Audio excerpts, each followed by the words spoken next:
بسم الله الرحمن الرحيم. وذكر فإن الذكرى تنفع المؤمنين. The Prophet ﷺ, when we look at the example of how we treated the old people and the weak people, wallahi, our minds cannot grasp it. And we just want to see his face and kiss it night and day, night and day, night and day. SubhanAllah. The Prophet ﷺ, once he saw an old woman, and you might know this story. He didn't ask about her religion or what she followed or where she came from. This is not important to the Muslims. Because when you're sincere, it doesn't matter what color you are, what nationality you are, what status you come from, what religion you are. Good service is good service.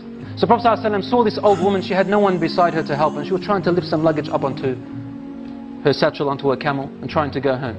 When the Prophet ﷺ saw her, he immediately raced to help her. He carried them on top and helped her and dragged the camel along and helped the old woman and kept her company all the way until she reached her home, put her luggage down, made her comfortable and made sure that everything has been given to her. So then she looked at him and said to him, "Oh young man, your face is full of light and your words are full of comfort.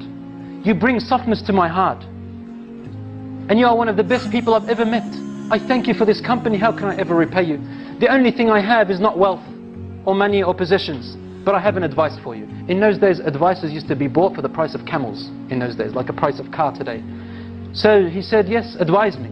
Prophet ﷺ used to accept advices from old women. So she said to him, "There is a man, his name is Muhammad, and he's a very bad man.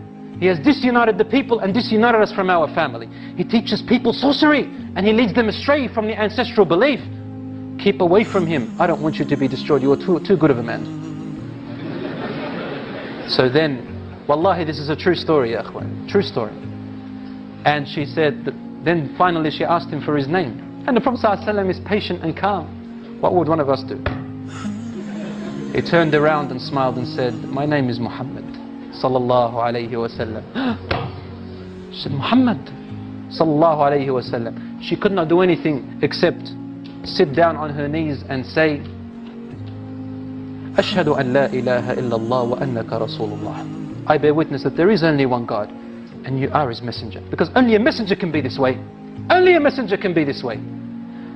Brothers and sisters, our da'wah doesn't have to be given with our tongues all the time. Some of us are not good with our tongues, but maybe in our character and attitude, which we lack so much today.